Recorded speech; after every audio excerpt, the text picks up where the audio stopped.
Good morning, good afternoon, or good night, and welcome to Command Power, the show in which we discuss all things Magic the Gathering with a focus on Commander. And as you can see, today things are a little bit different because I'm actually showing my face, which is something I haven't done for quite some time. I'm looking to branch out a little bit on the kind of videos we do on this channel, so you can expect more stuff other than deck techs and card spotlights in the future. More videos involving me talking about things I care about in Magic or my opinions about the Commander format, particularly since we're getting close to 2,000 subscribers. And by the way, stay tuned because there will be some giveaways when I hit 2,000. With that in mind, today I wanted to talk about a Commander variant that I recently came up with, which I think has been pretty fun, and I think you might be interested in trying out if your games are getting a little bit stale. I'm calling the format Buried Treasures because it's coinciding with the launch of Lost Caverns of Ixalan, and the idea is you're a group of explorers that are kind of going through this cave complex. So at the start of each game, you're going to put a card representing a cave in the middle of the battlefield, which has a certain number of hit points. All players can attack that card during their turns, and any player can also block creatures attacking that card. When the cave loses all of its hit points, a random effect will happen. You will roll a dice from 1 to 6 and something will happen, and then you'll replace it with the next cave as you move deeper down. This cave will have more hit points and the effects will be stronger,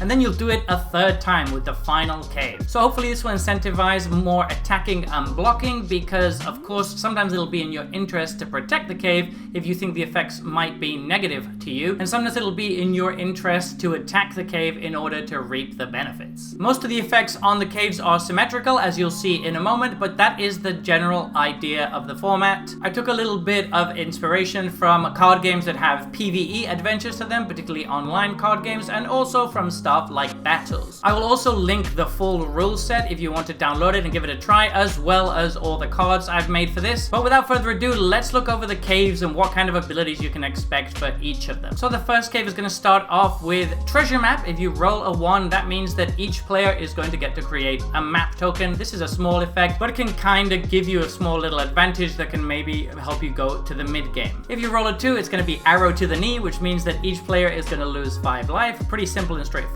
Rolling a 3 is Thick Mists, and each player will skip their next combat step. So this is one where it's going to clearly benefit a certain kind of deck, which means that there's going to be a little bit of tension between defending or attacking. Number 4 is Bottomless Pit, which is going to make each player sacrifice a creature. That shouldn't be too bad. If you roll a 5, it's going to be Weapon Stash, which means that each player is going to get to put 2+1/+1 counters on a creature they control. This is definitely going to incentivize people to have creatures out. And rolling a 6 is Loot, which says that each player may search their library for a basic land card and put it into their hand. So a wide variety of effects there. We do want some effects that are good in control decks and some effects that are good in aggressive decks, and I think there's a good balance overall. But of course this is a made up format, so if you can think of some better effects to substitute for it, then go ahead. The first cave only has 5 hit points, so after you've cleared that cave, you're going to replace it with the second cave entrance. After defeating the second cave, if you roll a 1, it's going to be The Floor is Lava, which is going to deal 3 damage to each creature, so that's our first board wipe here, which is quite strong. It does make it a little bit unpredictable because this can be a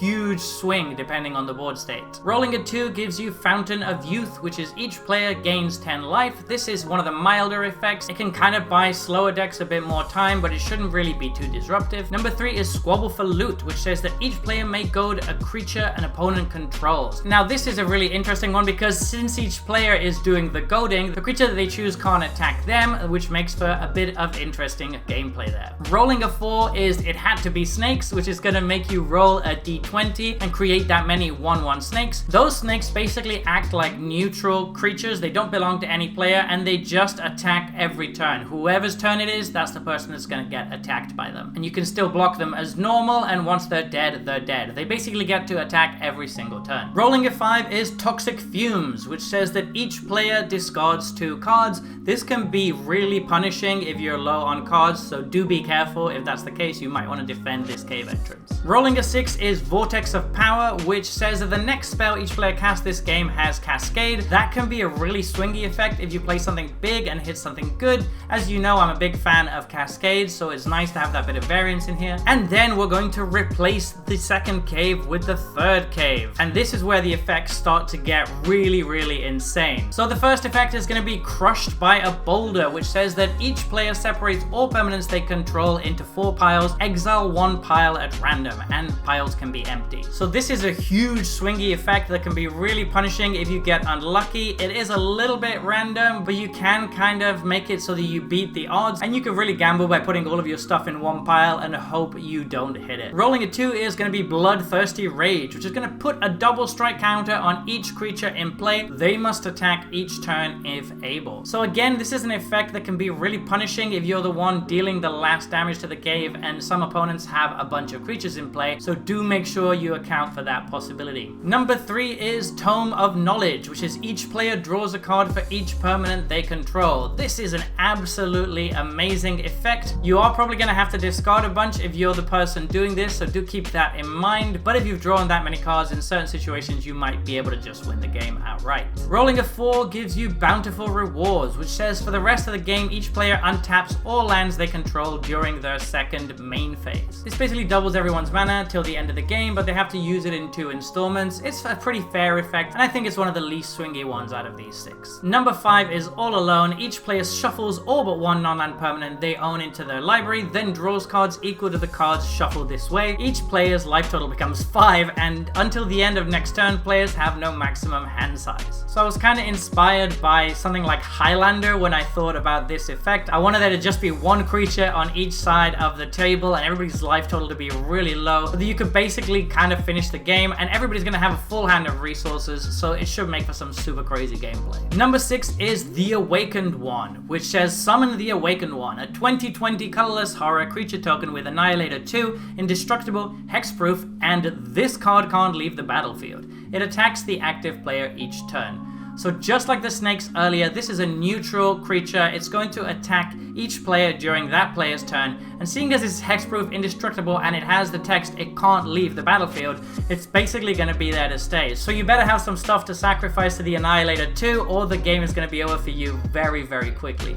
This is possibly my favorite effect of the bunch. I think having neutral creatures in the game that just keep attacking is a really sweet mechanic. So yeah, that's basically the idea behind this. After you do the final cave, you have a few different choices.